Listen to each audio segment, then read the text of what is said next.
We now find ourselves among the Alps. The Alps are a very simple people living on a diet of rice and old shoes. Beyond the Alps lies more Alps, and the lower Alps those that Alps themselves.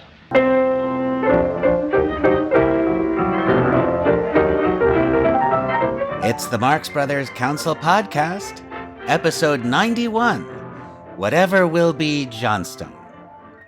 Greetings, Noah Diamond here, and this one has been a long time coming. A couple of years ago, in 2024, we celebrated the centennial of the Broadway opening of I'll Say She Is.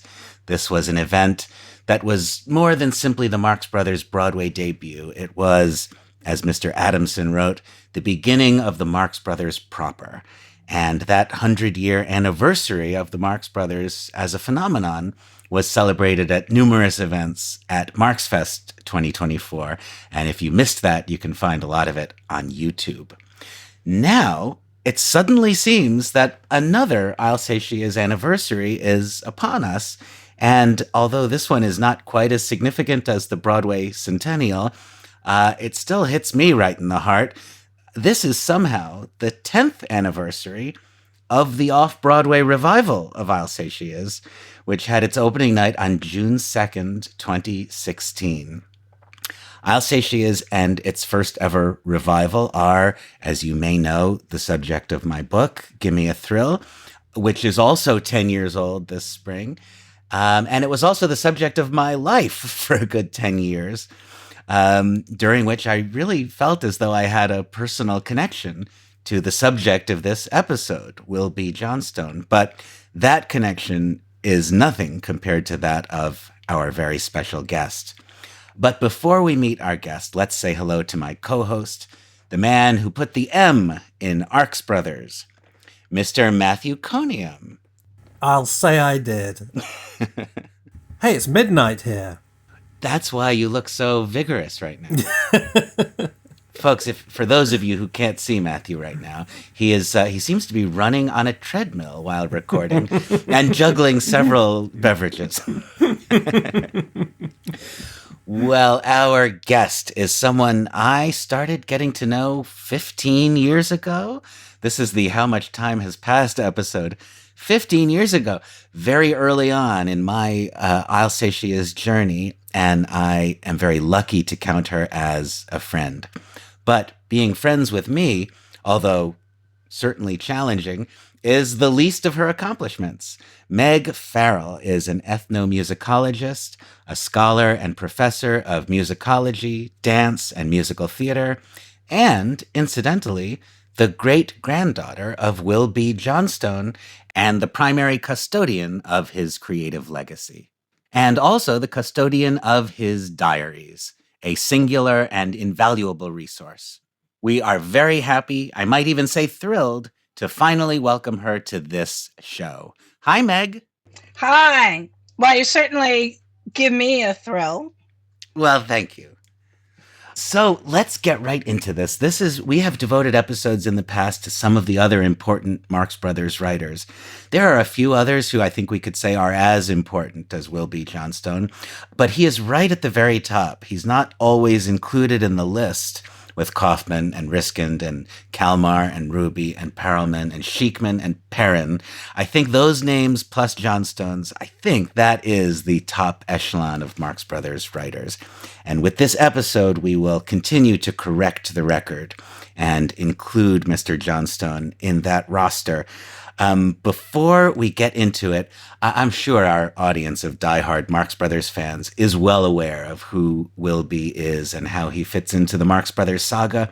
But just for the benefit of anyone who might need a refresher, Will B. Johnstone made major contributions to the Marx Brothers' lives and careers and characters by being the primary librettist of I'll Say She Is, the musical that reinvented them for all time. He also was significantly a co-writer of Monkey Business and Horse Feathers, certainly two of their greatest and most definitive films. He also made contributions to A Day at the Races. Besides his Marx Brothers work, Will B was an incredibly driven and prolific and versatile artist. He wrote the librettos and lyrics for about a dozen Broadway shows. He was also a prose humorist. But all of this was kind of a sidebar to his main career, which was as a political cartoonist. That was his day job for decades. And he was extremely good at it. He was one of the most important political cartoonists during the Great Depression and World War II in the United States. One of the great contributions that he made to our culture as a cartoonist was the invention of the familiar image of the naked taxpayer wearing a barrel instead of clothing, one of the defining images of the Great Depression. And we might say from his work on monkey business that there may be something going on with barrels in the Johnstone canon. So those are the basics that I trust you are already familiar with. We're going to spend the rest of this episode digging into some things you probably don't know about Will B. Johnstone. And I would like to start with his descendant, my dear friend and our special guest. Meg, to get the ball rolling, do you remember how you first became aware that your great-grandfather was this important cultural figure? Well, it certainly was from stories that I heard from my grandmother, and I don't think I can remember exactly when, because it was basically always that we knew. And we had a whole, even like the Marx Brothers have all these stories about how they met and how the show came about. Reading the diaries, I was actually enlightened to what actually happened myself because it wasn't quite the same. One of the things that I most remember, and we've talked about this, and I didn't realize it until I really got into this project, is anyone in my family, I can't remember from the time I was the littlest girl, said, well, I must be off. Immediately, everyone would respond with what is really an amalgam of the Napoleon scene. Not a speech in itself, but you say, I must be off. Oh, if I leave you with these guys, I must be off. Beyond the Alps lies Peter's milk chocolate. I'll bring you home a hunk. And by the way, if my laundry comes, send it to Russia, carry a general delivery. You might sew a button on hither and yon. Hither's not so bad, but yon is terrible. Right. And that whole thing, that was always there. So those are the things that were there from always, that we knew that. That being, it's when we get to the opening of the show, I can tell you the family story along with the actual story. Yeah, and let's just pause here just for a moment, because I think this is very normal stuff for Meg, and I'm used to it, but I just want our listeners to appreciate this. We all, or many of us, grew up quoting the Marx Brothers. We would quote lines at the dinner table or with our friends from Duck Soup and A Night at the Opera. Meg grew up quoting I'll Say She Is. I mean, there's not a lot of people who are still on Earth for whom this was something you quoted at the dinner table. But, the Napoleon scene, that's what Meg and her family were quoting from. It's remarkable. It's also worth mentioning, I'm sure we'll dig into this more, but the Napoleon scene itself, which was the major comedy sketch in I'll Say She Is, and to my thinking, arguably the most important piece of material ever created for or by the Marx Brothers, was written by Groucho Marx and Will B. Johnstone. And that's the first great writing team. It's actually the first writing team. The first time two people sat down together to write for the Marx Brothers was Groucho and Will. At the Century Roof. The Century Roof on May 9th, 1923. Yeah. We're after a rehearsal of the Illustrator show. Yeah, the Society of Illustrators, of which Will was a member in his capacity as a cartoonist. Along with his buddy, James Montgomery Flagg. The creator of Uncle Sam. So there is a great deal here. And one of the things I hope people will take away from this episode, if you don't already know it from other I'll Say She Is materials out there, is that the first great Marx Brothers writing team was Johnstone and Marx. Julie. Yeah, so tell us about that. Groucho and Will. Groucho always loved the company of writers, and his friendship with Will Johnstone, I think, was an early example of this. Yeah, and one of the interesting things that we see, though, is Will B. Johnstone was his professional name, right? But in the diaries and actually on the sketch that Flagg made of him, it's Bill. I don't know exactly why that was the case, why he thought Will seemed more.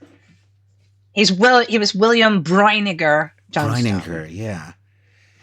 I wonder if he was consciously doing the will be. I mean, we've always had fun with that, whatever will be. Maybe it's kind of Shakespearean. I don't know. Maybe that's what he was thinking. Will be or not will be. Of course. Yeah, well, we know that he referred to Groucho as Julie in his diary, right? So maybe Groucho called him Bill, and they were Bill and Julie. So do we know why Groucho didn't keep that up? I mean, why, he's always, like, particularly in the very final films, he's always complaining about the scripts and saying, the jokes are lousy, they've rewritten them, they're even worse. He seems to have retreated from that kind of hands-on involvement. Do we know why? Yeah, I think Noah has an insight, and I think other people have talked about it. It was his own insecurities about himself as a writer. Mm-hmm. I think that's definitely part of the story. I think also in the I'll Say She Is days, they were kind of cobbling the script together. They had to come up with something quickly. It was, even the parts that Johnstone wrote were largely recycled from earlier works of his. I think maybe it was more a matter of desperation. We need something. We got to write a big sketch here. Mm-hmm. And maybe when you had Kaufman and Riskind in the next room, Groucho didn't feel quite as needed as far as rolling up his sleeves and writing. Although we know he continued to contribute quite a bit. Mm-hmm. Grandpit. Sorry if I say Grandpit is how we refer to him. Oh, let's explain that. Yeah, the family refers to Wilby as Grandpit. Grandpit, yeah. Yeah. And that's just kind of I think that's because that's what my mom called him. And actually, I think it's in the article. I think there's a cartoon, and I think he signs it Grandpit. Grandpit, yeah. Yeah. Just like a grandfather nickname. And so in my head, Grandpit might come out sometimes. Yeah. There does seem to be some evidence that even as late as Duck Soup, he was working with Harpo on visual gags. Yeah, and A Day at the Races, we know he had some contribution to. As a cartoonist, he was... a lot of cartoonists worked on Marx Brothers films. Some of their best writers were also cartoonists, including S.J. Perelman. Mm. And I think there is something about the affinity between sight gags and visual cartoons that, especially for Harpo. But there's a point about Duck Soup, though. There's another thing in my family. If someone says to someone, and it's not exactly what's in Duck Soup, but there's a courtroom scene, which there is in I'll Say She Is. Yes. Which there is in Love for Sale. And in that courtroom scene, there's, I think it's Groucho says to Chico, that's irrelevant. And Chico says, no, irrelevant's an animal in the circus, right? In my family, it was another thing. If anybody said that's irrelevant, the immediate response would be, no, irrelevant's a big gray animal with floppy ears, mm-hmm. which is probably was an alternate joke on the same. So that makes me think that there was some stuff they took for Duck Soup, too. Yeah, that irrelevant pun is also in Animal Crackers, which is a little closer to home, so it's possible mm-hmm. that it was in the air since at least 1928. In Animal Crackers, is it the big gray animal with floppy ears, or no? Animal It's in the monologue about exploring Africa. He does the elephant in my pajamas joke, and then he says, "But all of this is entirely irrelevant to what I was talking about." Oh, okay. So it's in a different form. Mm-hmm. You mentioned Love for Sale. Let's tell our listeners what that is. It was one of the prototypical I'll Say She Is. Well, yeah, that was one of the first shows. I'm just looking here in my notes here to see exactly. I mean, he did the first shows with his brother Alex, and then he started to work with his brother Tom. Yeah, Will had two brothers, one older and one younger, and they were mm-hmm. both, among other things, composers. Mm-hmm. And Will and Alexander were a songwriting team, his older brother Alexander, who preceded him to New York. And they wrote a bunch of Broadway musicals together, starting with a show called Betsy in 1911. So this is really early musical theater. Yeah. The American musical had just barely been invented yet at this point. They wrote a few shows. Will and Alexander seem to have had a falling out around 1918. Yeah. I don't know why. He just disappears. There's one reappearance in the diary, which is sort of like seeing him and being after a while and not really wanting to see him. So he doesn't explain it in the diaries. And then he just starts working with Tom, who was also an artist for advertising after he kind of gave up the theater business. Yeah, later on, he was a partner in an ad agency, which I think was called Johnstone and something. And he actually pioneered the use of comic strips in advertisements. So he was connected to cartoons as well. So he collaborated for the first time with Tom on Love for Sale. Yeah, that's 1919. 1919, yeah. And it was a vehicle for Kitty Gordon. So it's the same story, basically. Beautiful, rich woman's going to marry the man who gives her the greatest thrill. And it was left a lot about the costumes because she was very beautiful. It was about her wearing lots of sumptuous costumes. And the comedian Jack Wilson was there, the comic element. Yeah, he was a blackface comic. Yep, he was a blackface comic, yeah. And it didn't go so well at first, but it did eventually last for a while.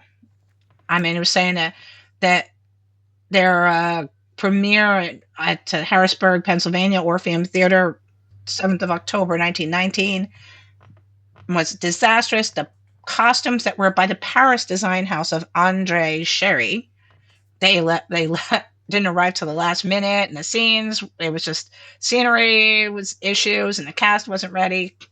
But it did end up going all right. And there is in 1920, like he's referring to interest in the piece that he now refers to as "Give Me a Thrill." Give me a thrill. But at this point, it's "Give Me a Thrill," and then later on, it becomes "Give Me a Thrill," which is what he wanted Alsatias to be called too. It would be a much better title for Alsatias if we're going to be honest about it. It's a better title. It's just not the title. Well, yeah. I mean, there is an entrance in the diary where he says that he doesn't like it. Basically, he says that the producers pushed it on him, and he was like, "I don't like it." They had a thing about 4-word titles. 4 words, and "Take It From Me," which was another show of his. Take It From Me had 4 words. Yeah. Up in the Clouds was another. Up in the Clouds is another show of his that had 4 words. So this one had to have 4 words too.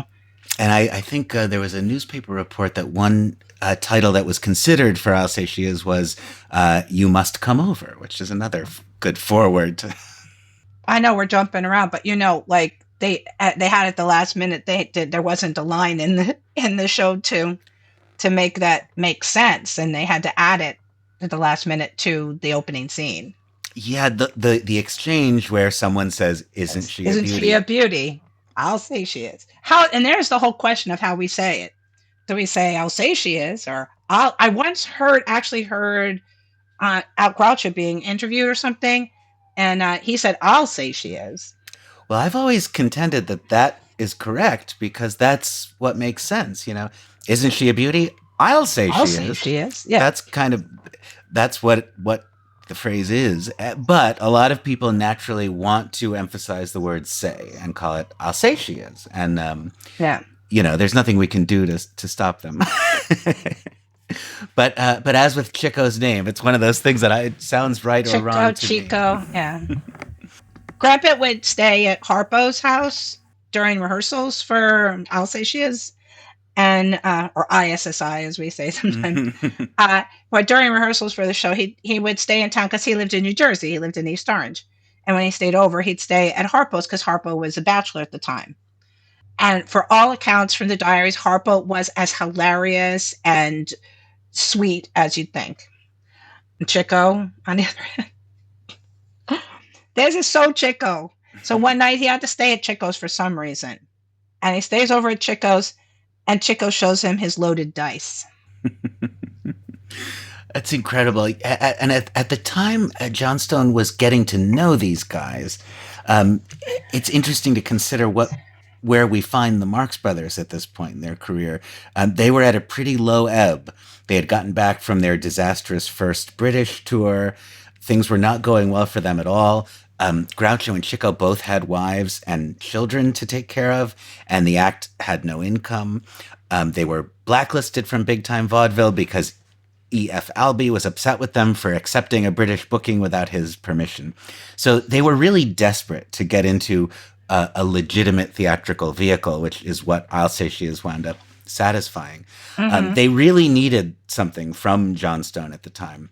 Ned Wayburn, who many of our listeners will know, was a producer and dance teacher and vaudeville, the creator of vaudeville acts, who had worked with Groucho and Gummo early in the Nightingales period.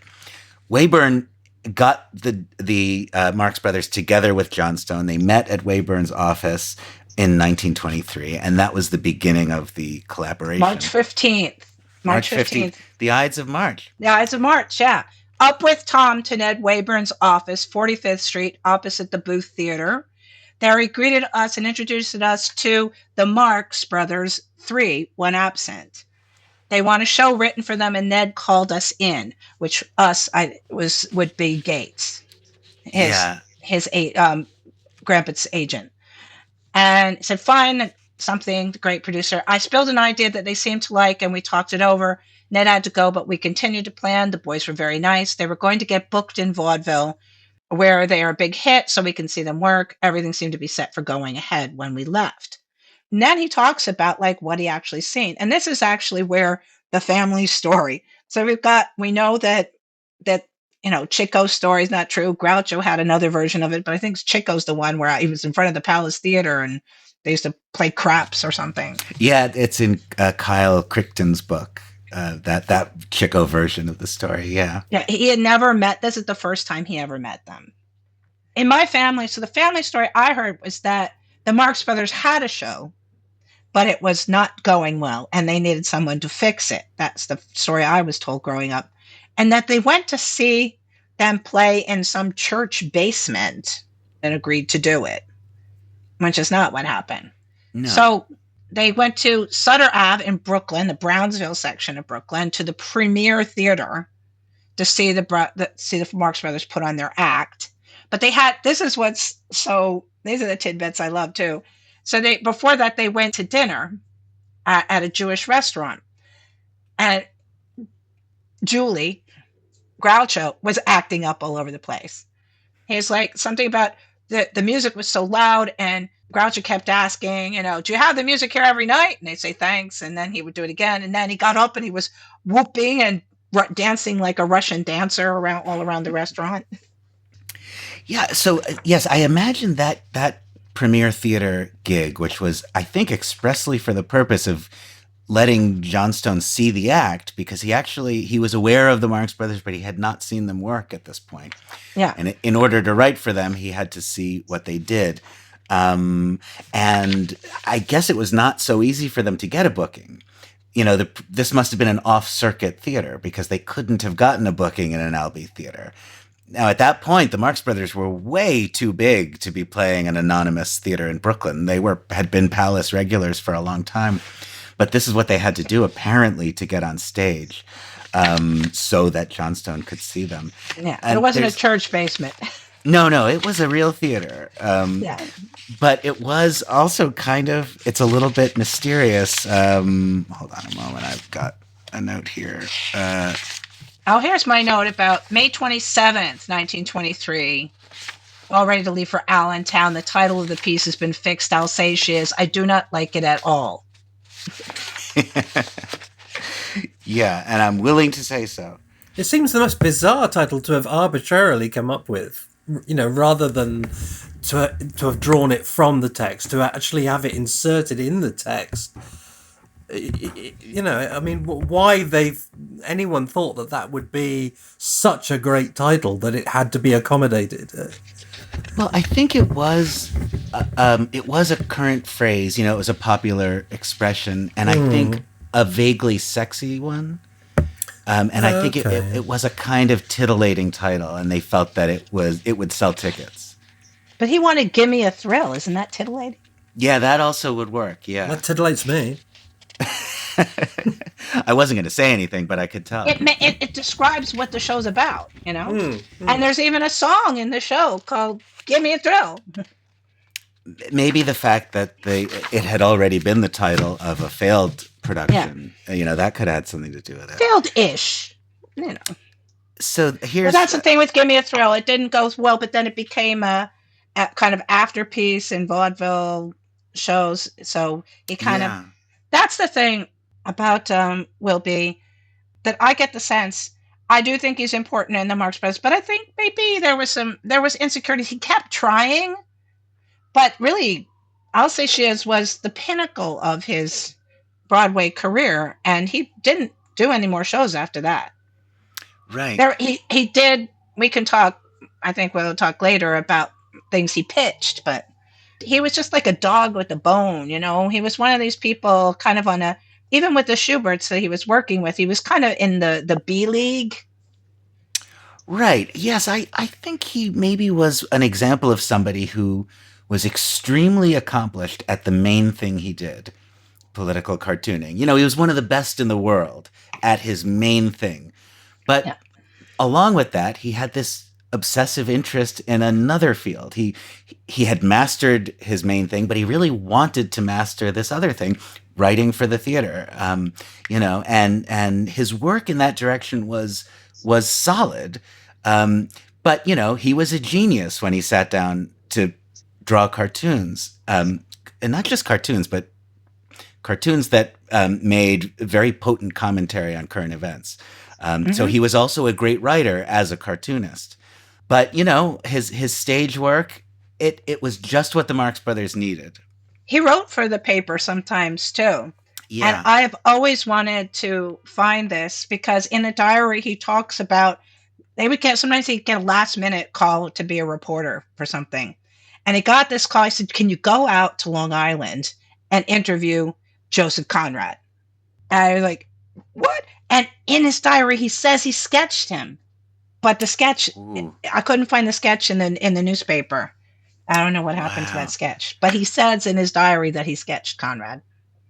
Oh, wow, that's interesting. And it might be worth looking for as these archives expand. It might be worth repeating some of our old searches. I finally found what I was looking for before. These are some details of the night that Will went to see the Marx Brothers at the Premier Theater in Brooklyn. Oh, great. And this is a little bit of a Rashomon situation, because we have two competing versions of the story. Our good friend Mikhail Ulin, who is the author of the Marxology website and did a great deal of significant research into Will B. Johnstone and the rest of this. Including interviewing his son. Yeah, which is Uncle what Willie. I was just about to quote. Yeah, Will B. Johnstone Jr. Mikhail interviewed Will Jr., and Will Jr. told Mikhail, this is about the night Johnstone came home from seeing the Marx Brothers on stage for the first time. Will Jr. tells Mikhail, that night he arrived at our home in East Orange, New Jersey, long after we had all retired. He woke everyone up shouting, I found them. So there's a story of Will, out of his mind with happiness about having just seen the Marx Brothers. However, as Meg let me know, in his diary, he was a lot more reserved. He said his impressions of the show were very good indeed, though not done expertly. Yes. Will fit into show okay. Yeah. So perhaps he just felt like waking people up. I would like to backtrack a little bit. Meg, you mentioned that the plot line of Love for Sale and Gimme a Thrill and I'll Say She Is had to do with attempts to thrill the ingenue. So each scene in all three of these shows was an attempt to thrill her, and you could marshal almost any material to that end. Here's a scene about an opium den in Chinatown. Well, that'll be an attempt to give her a thrill. We want to do a comedy sketch about Napoleon. We'll turn it into a fantasy sequence to give her a thrill. And the reason this seemingly not very interesting story was so durable, and the reason they returned to it so often is because it's actually a perfect premise for a review, a plotted review. And I wonder, Meg, if you would mind putting on your professor hat for a moment and just give us an explanation of the difference between a review and a narrative show. Well, yeah, I actually, this is something that's in the article I wrote for the Musical Theater Journal, Studies in Musical Theater. And we'll link to that article on our website too for anyone who's looking for it. Oh, okay, yeah, and it's freely available. So reviews go, if you go back, it goes back to the Passing Show of 1892, which then got used by the Schuberts and they called something else the Passing Show. But the original one was reviewing the events of the day, bringing a theme to a variety show. So reviews were a way to bring some sense of unity to an evening of variety entertainment that wasn't the minstrel show unity. So they had that idea of the theme, and then you had the actual passing show. You have the Ziegfeld Follies, you have the Garrick Gaieties, which is like the small reviews, the whole bunch of them, where most of the time there was some kind of theme. Ziegfeld, like, glorifying the American girl, things like that. But a book review means that there is some kind of skeletal plot that holds it together.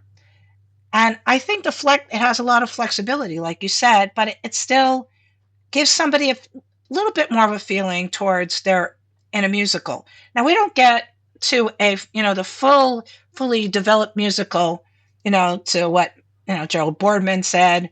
There's just two periods in musical theater. There's before Showboat and after Showboat. So it's up until it's at Showboat that you really have integrated. Even going back to all the shows before then, even if they did have plots, they would plop songs in there, interpolated songs. And they're even going back to the Black Crook, which I don't argue for that being the first musical. I think it's Harrigan and Hart's, the Mulligan Guard Ball. But so the Black Crook is a show that is often cited as being the first musical, the first American musical that was distinct from operetta or opera, but it has often been legitimately disputed, including by Meg right now, that perhaps the Black Crook is not actually the first time. I imagine it was a mashup between a Faustian melodrama and a leggy ballet. So what sort of year are we talking about here, the Black Crook? 1866. Right, as far back as that. Okay, right. Yeah, and as far as the timeline goes, Showboat, which Meg mentions as the first musical drama, the first show in which the songs and the libretto were working together to tell a serious story that made social points. In other words, the first musical that could accomplish what a play could accomplish in terms of seriousness of purpose, was 1927. So Showboat is 3 years after I'll Say She Is, but it still took more than a decade for the lessons of Showboat to really sink in. And you don't get a lot of Showboat-like shows until the 40s with... I want to know why we don't have more Hamilton since Hamilton. I thought Hamilton was Showboat or Oklahoma, and I'm not saying it. That's interesting, yeah. Well, one difference that we could certainly point to is that in the 20s, there were like 200 shows on Broadway every season. Shows were opening all the time. The number of new musicals since Hamilton is actually not that long a list. That's one thing, and that's partly about the economics of production and development. But the Marx Brothers significantly, as Scott Sandage, the historian, said in There's Nothing Like Liberty, the Marx Brothers in America, he said the Marx Brothers are sort of the only classic comedians who are present at the birth of the modern American musical. I think you could actually make a case that W.C. Fields also was there. And, Alexander Woollcott discovered W.C. Fields in Poppy the same season he discovered the Marx Brothers in I'll Say She Is. So there are other answers. But this is really the dawn of an art form. Yeah. One of the things that I talk about, because the if you read the scholarly article, it is for a musical theater journal, and it's about the construction of a book review as much as it is about the Marx Brothers. And why was this so monumental for them? Why did this work when they couldn't figure out how to do a Broadway show before? And it seems that he recognized a way in which to frame their chaos. And that was the formula that works in the films as well. That's why you could have a story, but a story that allows for them to go off the rails and do what they do and drive the directors crazy, as everybody will talk about. So the looseness of this, of being a book review and not them being stuck into the kind of plot that needs to go, it does go. And we do, what's the greatest, she's looking for the greatest thrill. What is the greatest thrill? Love. That's right. The greatest thrill of all is the thrill of love. Spoiler alert, if you haven't seen I'll Say She Is, that's how it ends. Yeah. The greatest thrill is the thrill of love. We do get to that, but we don't have the whole, Greek new comedy, boy meets girl, boy loses girl, boy gets girl, that is classic to the musical in this. There's more. So, and even in if you look at their films, they are still kind of modular. Yeah, so let's talk about the films a little bit and Will's role in them.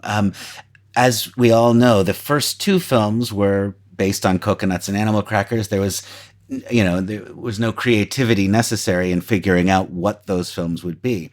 But after Animal Crackers, suddenly this challenge of coming up with an original new Marx Brothers script was back.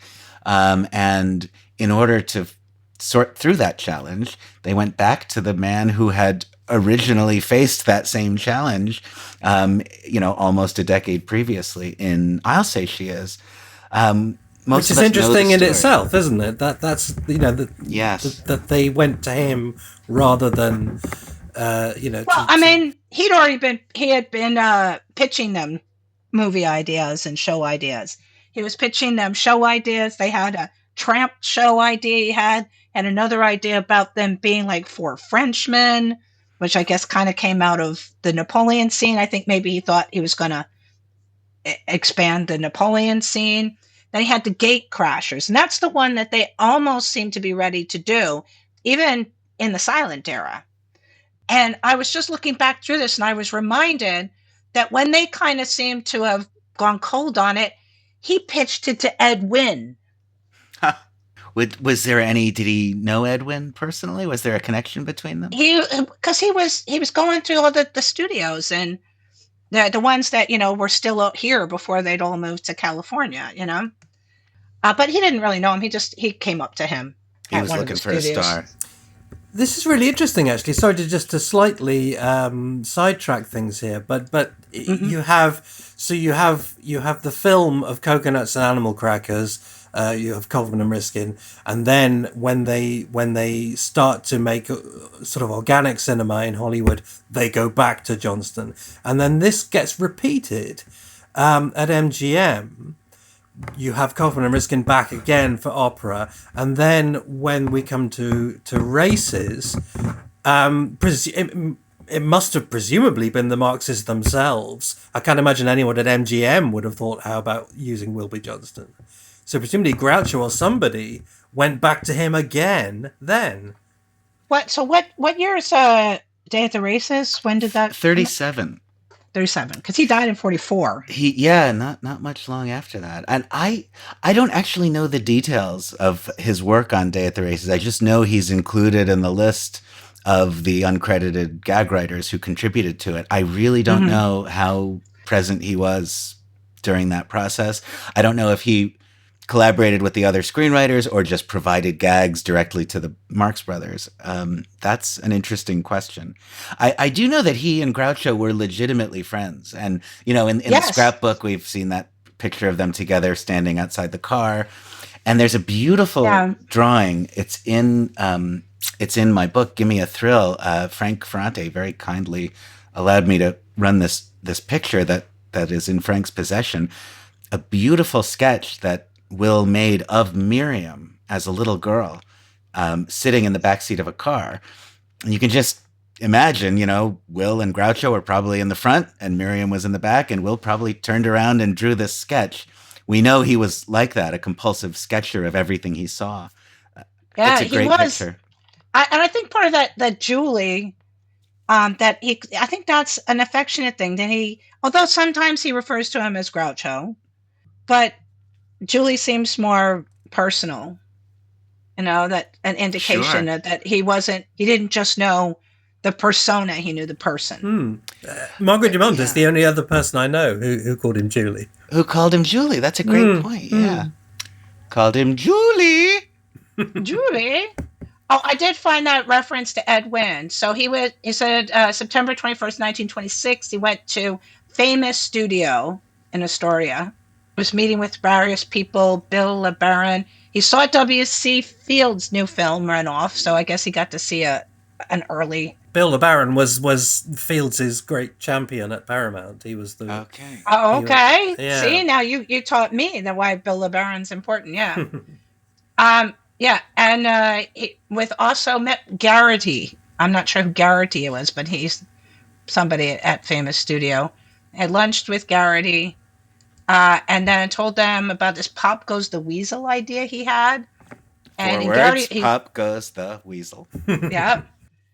And later in Garrity's office, he spilled a man without a hometown idea. And he also said, met Ed Wynn in Garrity's office. And they were looking for a piece for him. And I started to tell him the gatecrasher idea. He liked the start, had a most pleasant visit, provided they don't steal the idea I spilled. Which, as we know, there was stealing of the Napoleon scene happening pretty quickly after the show opened at the casino. Yeah, the Napoleon scene was quickly imitated in vaudeville. Lots of people started doing scenes that were blatantly ripped off from it. And Johnstone then sent out his own official vaudeville version of the Napoleon scene with other actors, not the Marx Brothers, in order, I think, to assert his authorship of it. And didn't you tell me, Meg, that he had marked the entries in the diary that involved the writing of the scene, perhaps for legal purposes?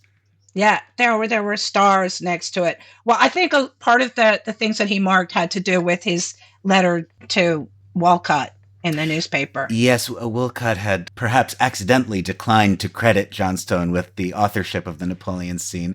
Will sent in a correction, and Walcott, responded nicely and revised his original. Yeah, he revised it, and it was fine. But yeah, there's a lot of people talking about this, and that was this May 9th, 1923, I think you mentioned. That's when rehearsal of the Illustrator show, Groucho Marx, and he says Groucho there, came up to the Century Route, and we doped Unseen for Thrill Show. So I guess it didn't have the name yet, right? It was the Thrill Show. That's May 27th is when he complains about the name. He said, idea I got. Okay? No reason to lie at that point. An idea I got for a Napoleonic comedy scene. French bedroom farce with snuff, sneeze, finish fixed nicely. And he marked this with a star, so he must have thought it was important. He's probably looking for proof that it was his idea. Then there's on June 8th is when Tom tries to claim that he wrote stuff. And Grandpit turns to the Marx Brothers. And I asked them if I had failed them in writing the show. And Harpo says the Napoleon scene is the best scene we ever had. And he says, did I write it?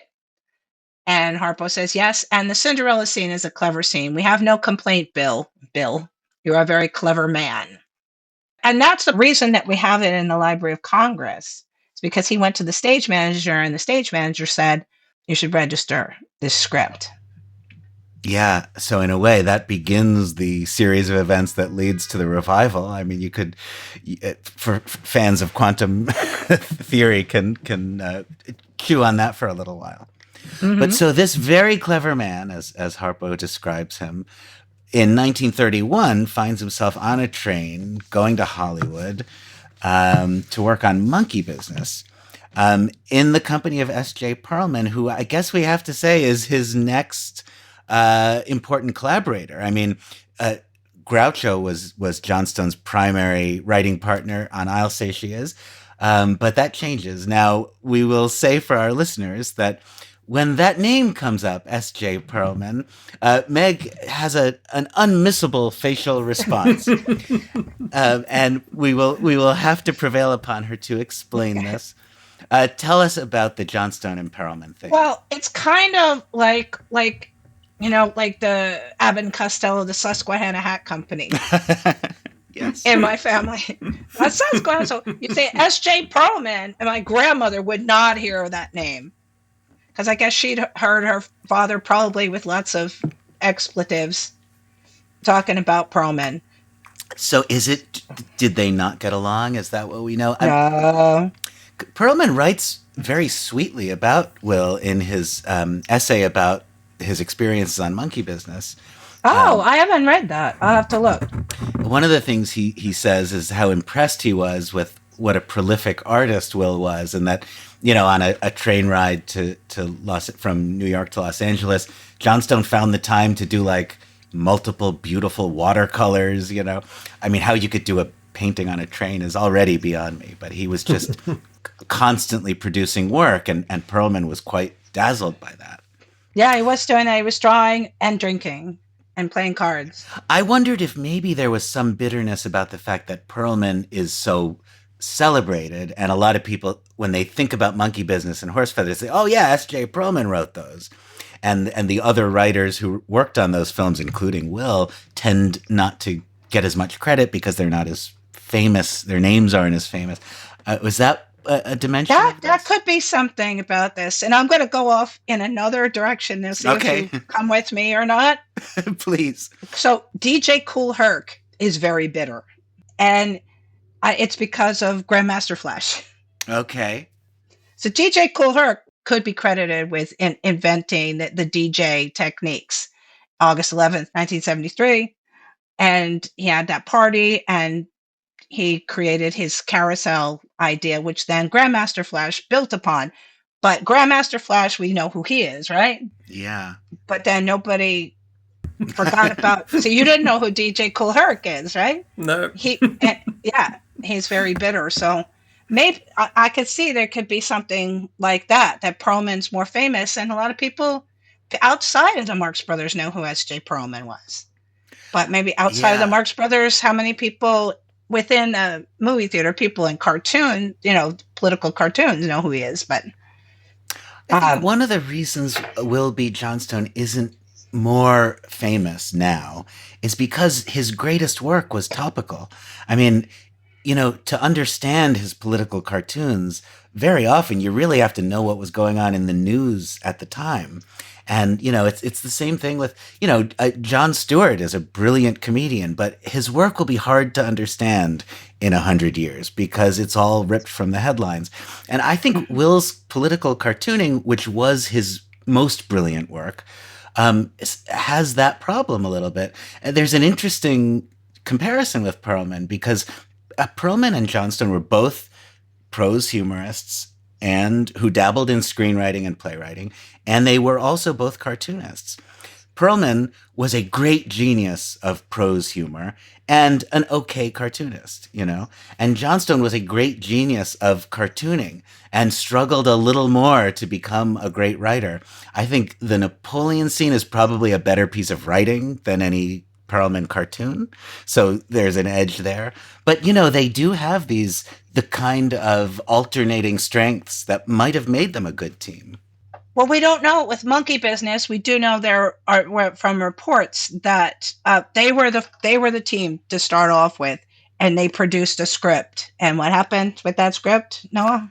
It was read out loud and at a very bleak event in Hollywood, and apparently the long silence which followed Perelman's very uninspired reading was punctured by Groucho's verdict, "It stinks." That was the original draft of Monkey Business. Yeah, and then they brought in Sheikman and Nat Perrin to collaborate, and Monkey Business became what it is. But Johnstone was absolutely one of the principal writers of Monkey Business, not a gag man. But it's interesting, isn't it, that also, I mean, Groucho also had a very up and down relationship with Perelman. I think for exactly the same reason, because Perelman was considered this giant of humorous writing, his contribution to those films was overstressed or was, a lot of people thought, oh, those two films were written by Perelman. And everybody else got shunted out. And Groucho equally was annoyed by that and felt compelled to kind of, redress the balance, wasn't he? Yeah, that's a very good point. Maybe Groucho and Will shared that feeling about Perelman. There seems to be a sense that maybe unintentionally Perelman projected an air of this is all just a little bit beneath me. Yeah, I think so. Yeah. I mean, I've always instinctively kind of, concentrated more on that name Johnstone and the name Calmer and Ruby because I've personally, and, this is all just a matter of taste, but I don't find Perelman's writing funny. Give me Benchley any day. Yeah, definitely. I actually think Will, as a prose writer, is much closer in approach to Benchley or Thurber than to Perelman. Yeah.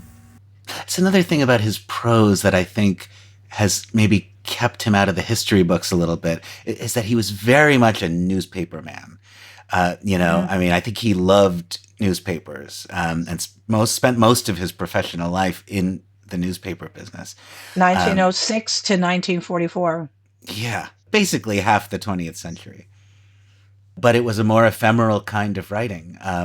His humorous prose often has an element of parody to it. I mean, Perelman's does too, but you feel with Johnstone that you need to know what was on his mind. You need to know what was in the news in order to follow him. Although he was astonishingly versatile. I mean, he would do illustrations for the sports section. He would do diagrams of like every play in a football game, A strip cartoon. You can't forget that. You Know Me, Al. Yeah, Ring Lardner. Yeah, let's talk about that. You Know Me, Al was a comic strip written by Ring Lardner based on his fictional accounts of a fictional baseball player. And Will was the first of two primary illustrators. Mm-hmm. And that is there's a book which collects that comic strip, also entitled You Know Me, Al. I have that, yeah. Yeah, that's actually, you can find that on eBay. That's a Will B. Johnstone work that's out there and available. Yeah, and there's a very particular style outside, like from the taxpayer, but also in general. I remember I think there was somebody else who was trying to look at something, is this Will B, or maybe you would ask, like, there was something from California. I think there's something to do with horse feathers. There's a cartoon of them in the trash can that I think is Will B's, although I don't think it's signed. Oh, that's interesting. Yeah, there is a great piece of Monkey Business promotional artwork that he drew that's like the whole map of Hollywood thing. Oh yeah, that's fantastic, isn't it? Yeah. Yeah, we'll put that on our website too. So that's Will B. That whole thing. Yeah, and it's got maybe dozens of Marx Brothers running around the streets of Hollywood in it. It's a great yeah. So it's like Where's Walter or Where's Wally, isn't it? It is. It's like Where's Waldo, but it's Where's the Marx Brothers. Yeah, and let's say a few words about what a good artist he was. He was, as we've established, a brilliant political cartoonist, and I feel at this point like I can kind of recognize his style as a cartoonist. He was also an astonishingly good, serious painter, and his portraits have a whole different look and line from his cartoons, and they are really beautiful. If you would indulge me while I read a little bit from my book, here's just a little piece of his early success as an artist. He studied at the Frank Holmes School of Illustration and the Art Institute of Chicago. In 1903, this is 20 years before I'll Say She Is, his work was praised by the famous painter and art critic Henry Charles Payne in the pages of the Chicago Inter-Ocean. That's a newspaper Johnstone became the art director of just a few years after this. Yeah, and that was his first 1906. That's when he started being in newspapers. Yeah, with the ocean. That first decade of the century, and Payne says Johnstone shows a fine quality of workmanship in his pen drawings. Some figures are drawn in such lines as the mind of the observer may easily fill in what is only hinted at by the lines themselves. Now, this is a very familiar technique now, but in 1903, I think this is kind of a big deal. You know, he's already thinking like Picasso. He's already a modern graphic thinker at a time when illustration was still very staid and formal. Everything still looked like etchings at this point. A colleague said around this time, noticed that when Johnstone was drawing, he was so intensely focused that he would make grotesque faces. His face would get twisted into, and when you see Will in photographs, he always looks a little angry and scowling. But people who knew him describe him as just cheerful and light and happy and pleasant all the time. Not my mother. Okay, all right. It's like Gookie rolling a cigar. He's so intensely concentrating. Well, I mean, my mother only knew him, you know, she didn't know him until, because my mom was born in 1930. And then he split up with his first wife, Helen. So she didn't see him as much, but she does recall seeing him. And what her recollections were that he was very grumpy and that they couldn't turn the lights on in the house because he was hungover. I take it all back. He was scowling and disgruntled for a reason. And I don't get the sense during the times of the diaries that the drinking was a big problem there. But I think maybe he got, after like his Broadway dreams didn't really pan out, maybe he kind of fell into the bottle. I don't know. So can I ask, was he a diarist like throughout his life, or is it just a particular period where he... I have from 1906 to 1926. Right. But I don't know if he continued after that. That's just all that we have. Right. So I don't see why he would just suddenly stop. Here's a little piece about his courtship of Helen Beckman, who was the first wife Meg has just mentioned. Yes. Just out of art school in Chicago, Will had a sweetheart named Helen Ross Beckman, whose disapproving father frowned upon their union. The Beckman family moved to East Orange, New Jersey in 1906, and Will followed them. He followed her family to New Jersey. He married Helen, had 2 children, and settled into a lovely routine of doting on his family and being frowned upon by his father-in-law. When the Beckmans wintered in California, Will, Helen, Jean, and Will Jr. would house sit for them in New Jersey. Will taught Mr. Beckman's pet parrot to greet his owner with, "Hello, you old son of a bitch." So he was the kind of man who would teach a bird to insult his father-in-law. Yeah. I guess that sounds like stuff that came from Uncle Willie. Yeah, from Will Jr., huh? Yeah, because it's a little bit different. We were always told that family was against their courtship, their marriage, and that he chased her across the country. But his diary seemed to indicate he was actually, as much as wanted to see her, because they moved to Long Island, and he did want to be closer to her. And when she left, he writes in his diary about, a tearful scene of goodbye, But he wanted the bigger town. Chicago was one thing. New York, if you're going to be in the newspaper business, New York's where you want to be. And also because he was already kind of thinking about Broadway. He'd been in Chicago. He talks about seeing George M. Cohan and Little Johnny Jones, I was just going to ask you that. Do we know? I had always kind of assumed, I guess, that his theatrical ambitions blossomed in New York, perhaps because of the influence of his brother Alexander, who was already here and was already working in the theater. But that's interesting. So he was certainly interested in theater even in the Chicago period. Yeah, I was looking at different ones, just saying the different ones. But yeah, even when he was in Chicago, he was already interested. He was very enamored of Sigmund Romberg as well, and did manage to meet him once See, he was an illustrator as well. That's how he got to the illustrator show, which then became, artists and models. Yeah. I get the feeling that Chicago was kind of a launch pad for New York. Ben Hecht started in Chicago, didn't he? And then Yeah. very deliberately, moved to New York because that was where it was at. But, when we were saying before about like what more can be done with the diaries, and as I said, just if anybody's interested in the diaries, I am the only one who has them. Just make that clear for everyone. Yeah. And that there could be more to do because we get to know about other things in the social scene and through the diaries in the teens as well that are very interesting. And when he's working for the newspaper, they didn't always, at that point, they weren't yet sending out photographers with the reporters. They would send out an artist. So he got to go to court cases and sports events and to shows. And there's one time where he had seen Romberg, one of his shows in Chicago, in the balcony, and he got to tell him that because he went backstage at a show in New York. He also, I believe it's 1913, he's at the opening of Castle House and sees Vernon and Irene Castle dancing the tango. And he mentions it in his diary? Yeah.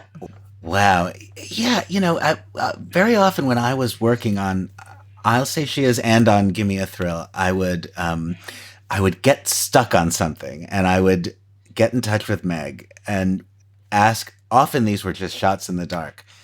Meg, is there anything in the diary? Does he say anything, like maybe in the first week of April in 1923 when they get to Allentown? Does he say anything about a rehearsal in Allentown? And Meg would consult the diaries and get back to me and say, oh, yes, he does mention this. And so many times it was like being able to get into a time machine. Can I ask, does he, in the diaries, is it purely kind of logistical information, or does he give any kind of personal impressions of the brothers? Oh, sure. So, May 28th, 1924, the Marx Brothers delivered an ultimatum to Bury. He was the producer. James Bury, the producer. Right. Our show owner, to the fact that they wanted 15% of the show's gross.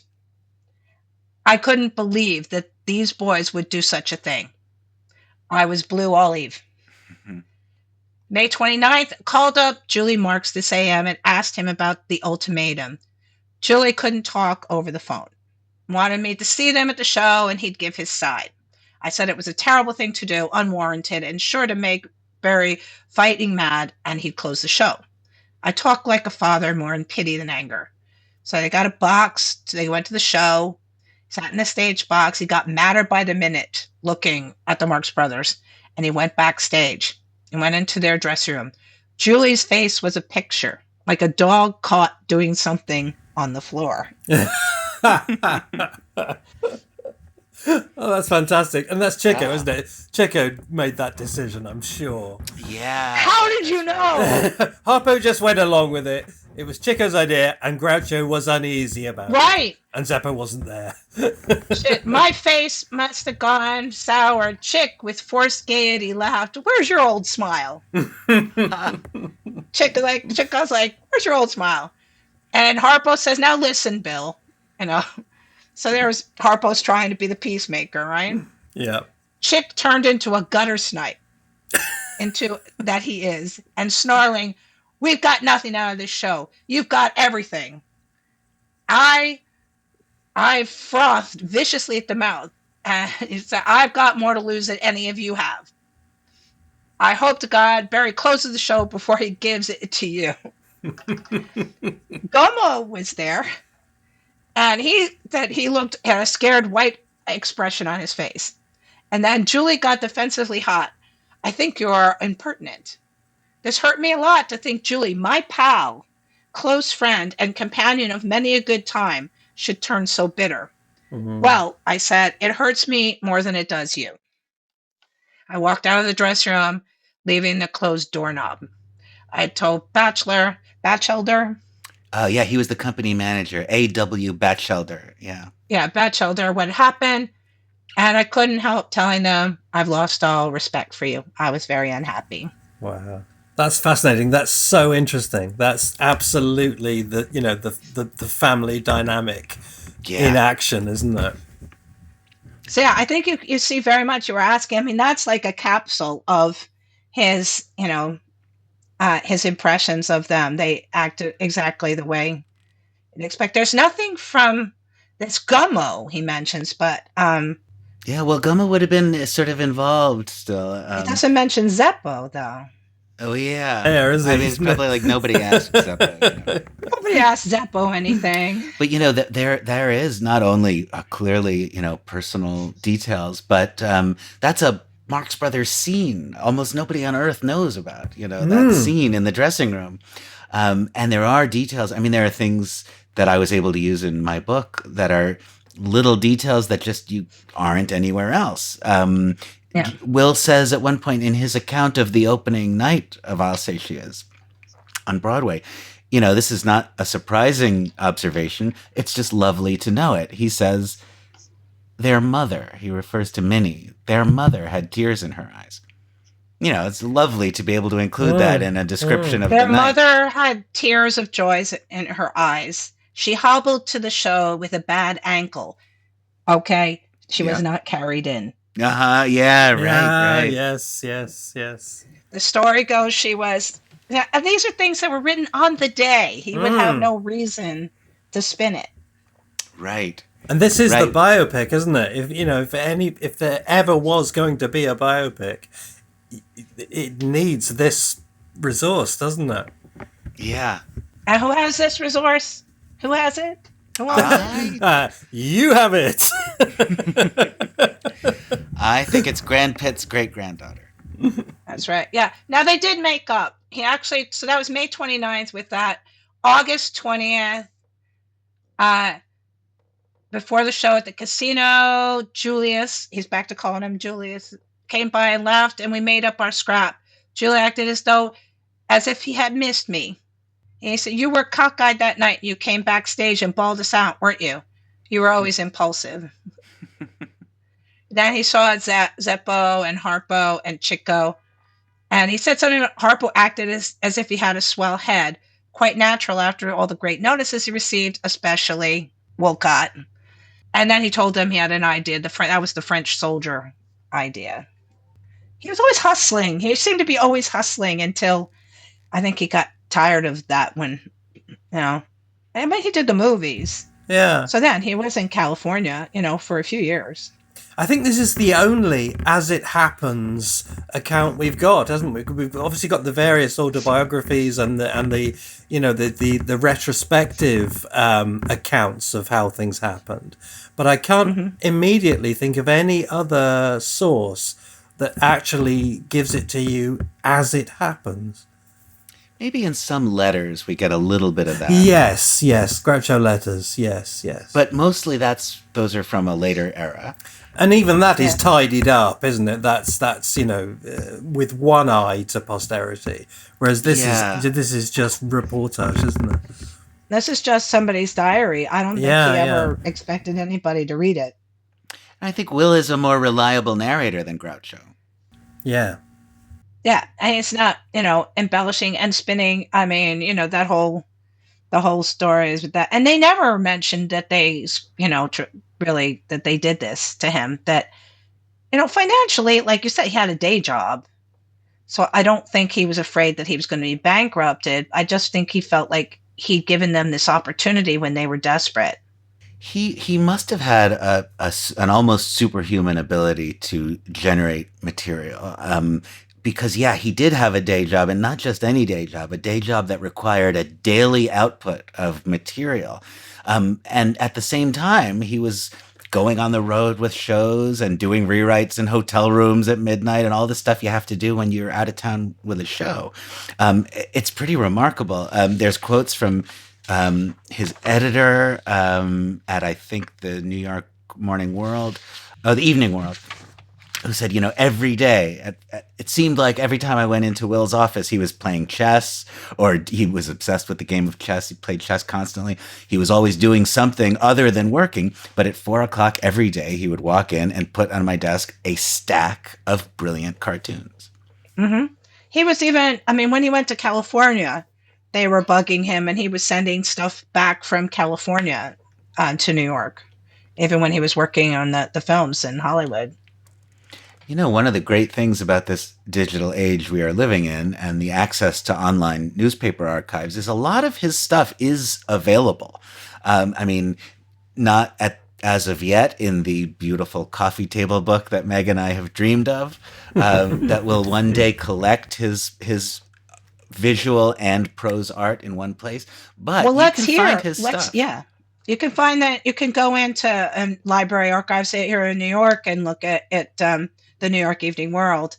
But also, so it's almost one of these family things. Like when my mom died, my sister Kate, she claimed possession of the cartoons because she had saved them from a wet basement. And I was like, okay with that. I organized getting them restored. And she decided rather than them be in New York, she wanted them to go to the Cartoon Museum at the Ohio State University. They have been restored. They have been properly boxed, and they're not doing anything with them. So sending it out there to the people, Noah and I want to make this coffee table book. Yeah. And we need to get those cartoons digitized. There are over 500 of them.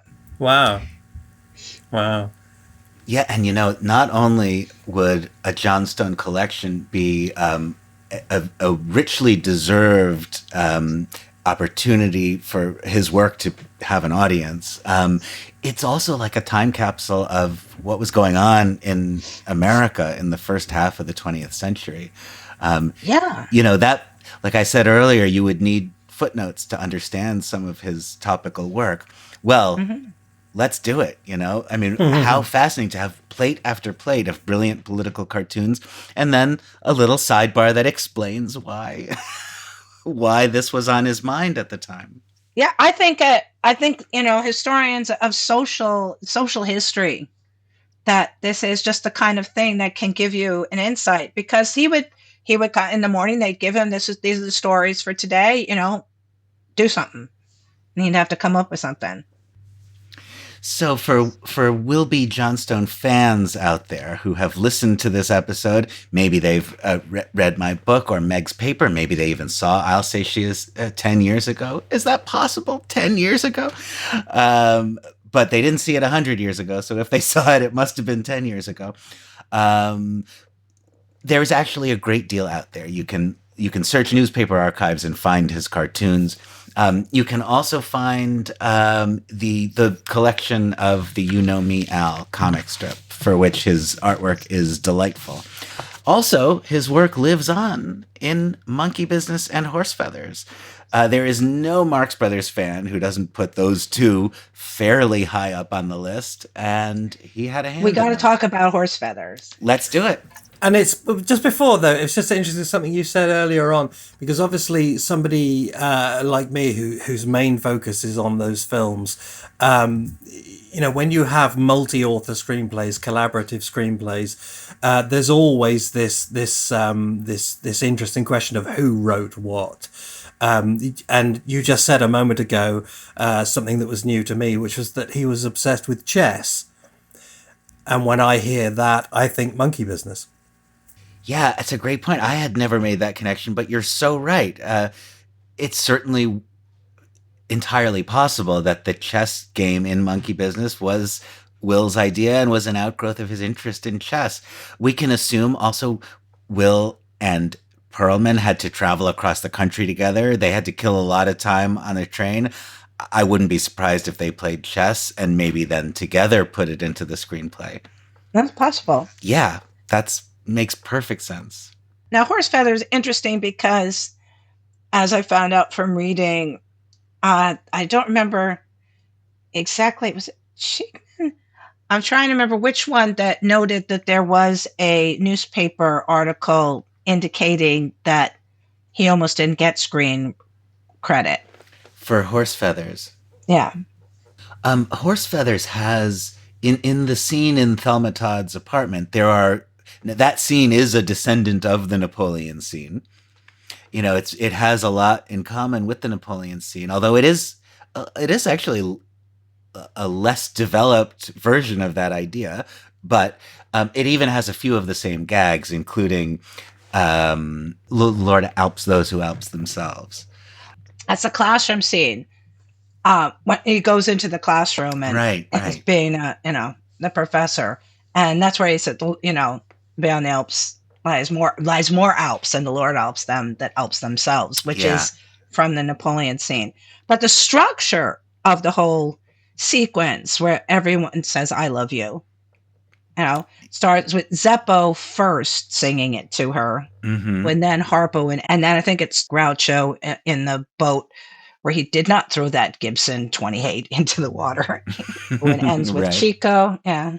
That it in a way goes back to their stage career, or the first scene in I'll Say She Is, which was actually written by Herman Timberg, but what we think of as the Chevalier imitations, but Zeppo does it first in a straightforward way, and then each of the other brothers does it in sort of increasingly, far afield, Right. But increasingly funny ways. it's the same concept of each of the four brothers seducing a woman, which is what Uh-huh. happens in the Napoleon scene, Yeah. And in I'll Say She Is in the larger sense too. in a larger sense as well, Yeah. yeah. Also, he was close with Harpo too. He would stay at Harpo's, and that in the films, Harpo would bounce visual gags off of him, and he would help them with visual gags. So some of the stuff in Horse Feathers as well that Harpo does, with the who's the author, who was the author of Swordfish. I mean, that moment when Harpo pulls a fish with a sword in its mouth. Yeah, the tone of that stuff, the tone of the speakeasy scene in Horse Feathers, is familiar from I'll Say She Is. I mean, all we can say is that it feels similar. We don't have Mhm. authoritative who wrote what, but it feels like I'll Say She Is to me. Yeah, and if he was working with the other writers, and that's Ruby Uh, and uh, Kalmar at that point. If they had a good relationship, maybe they all kind of got into that same kind of aesthetic that the brothers already knew worked from I'll Say She Is working. And that's one thing I've said. It's like kind of set that tone. Yeah, Matthew, you had something. You could tell that from my quizzical face. Yes, you're right. No, just spitballing here because obviously I'm really playing catch up here, but just thinking along those lines, which I haven't thought of before, which is that the Thelma Todd scene in Horse Feathers is kind of like a slightly degraded rank Xerox version of the Napoleon scene.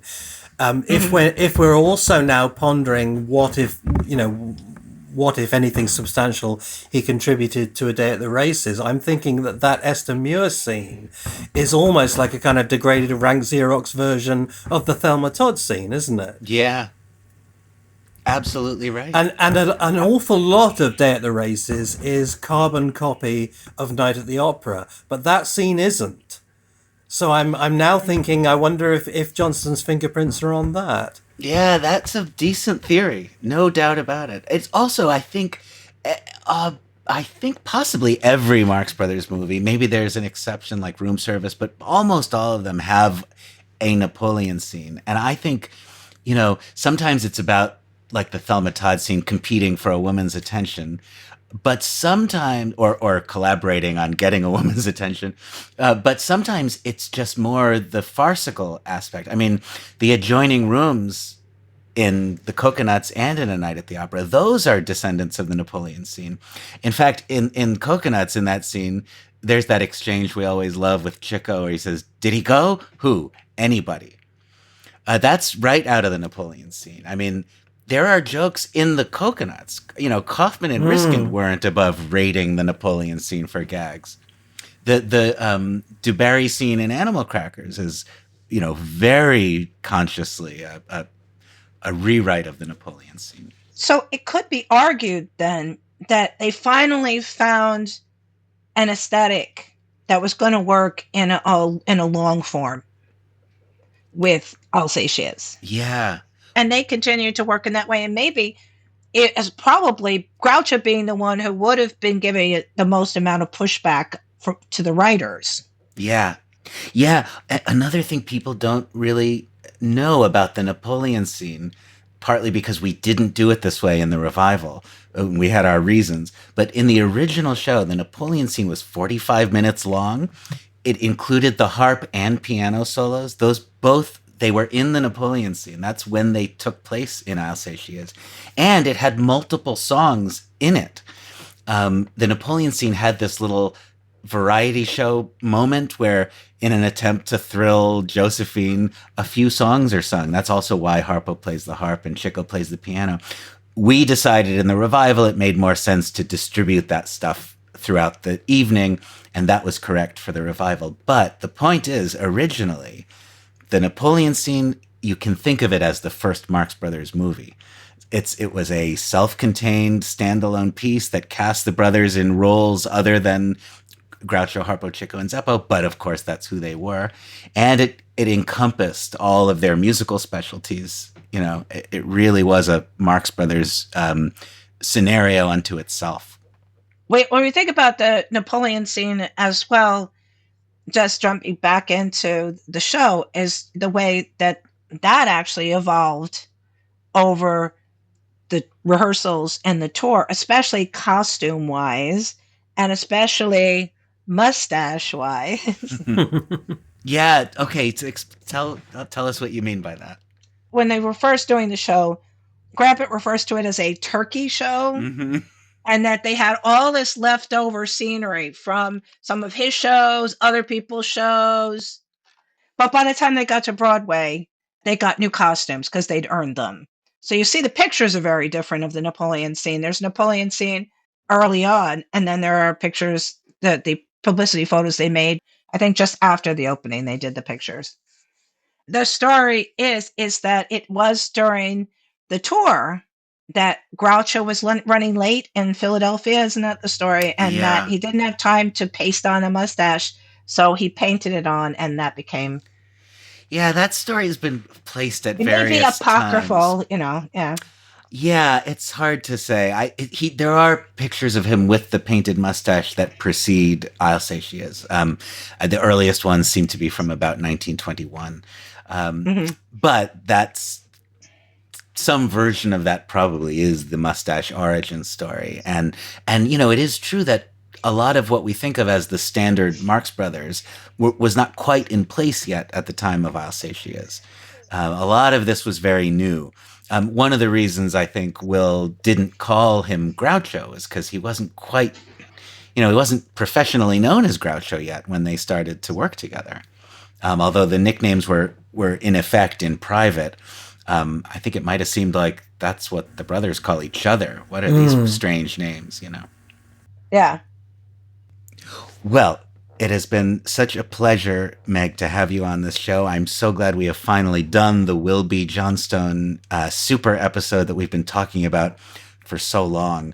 I want to say that if you'll forgive the possibility that this sounds a little precious or self-congratulatory, when I was working on I'll Say She Is and trying to come up with a stage-worthy adaptation of the libretto and lyrics, I really developed the feeling that I was sort of collaborating with Will B. Johnstone. You know, obviously he wasn't in the room with me, but because he wasn't, I really tried to do it in a way that would have been fair to him.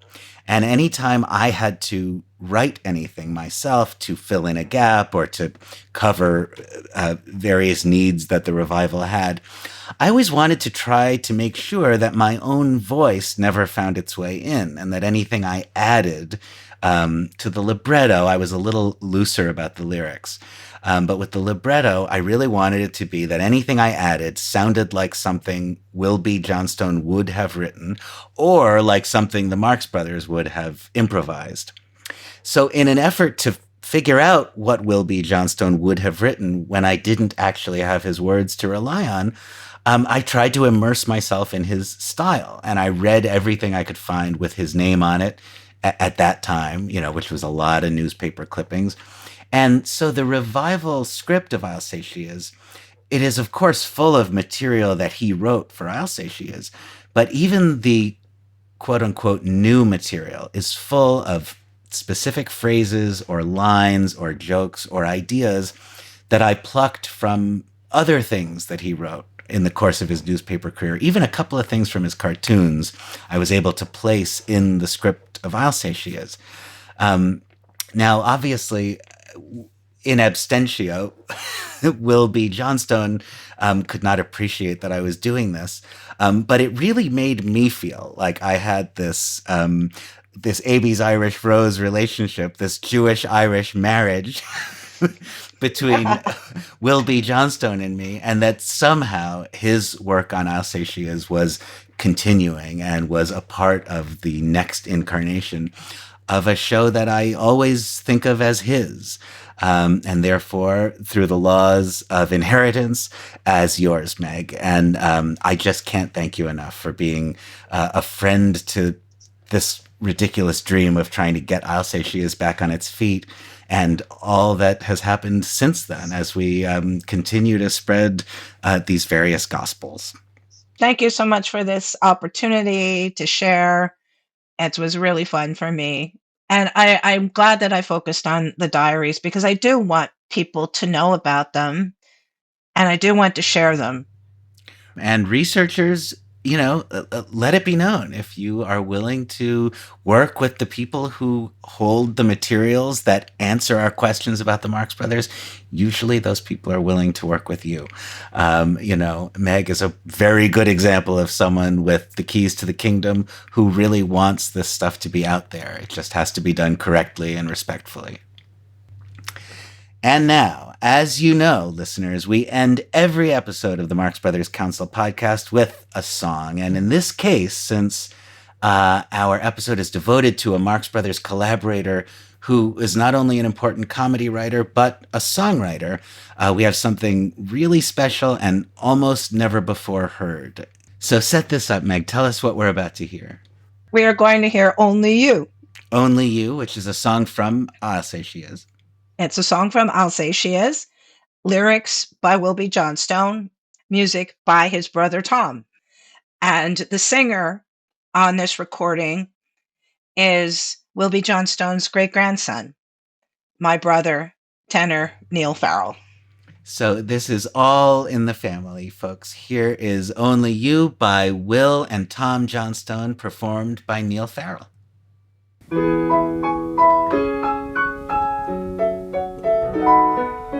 Someday I'll rejoice when a tender voice whispers, "Sweetheart, you're my only choice."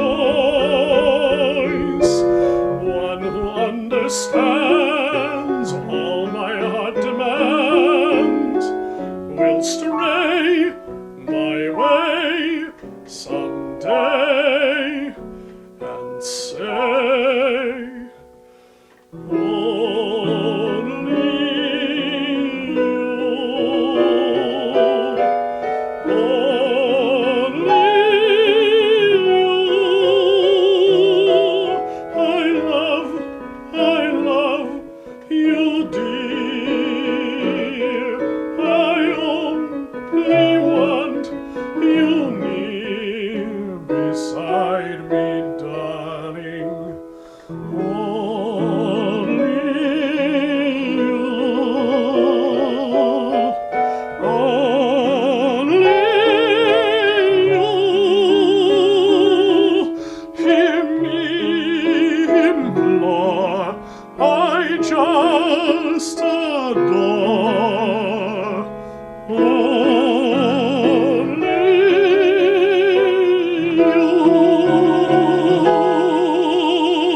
Marx Brothers Council podcast is produced by Bob Gassell.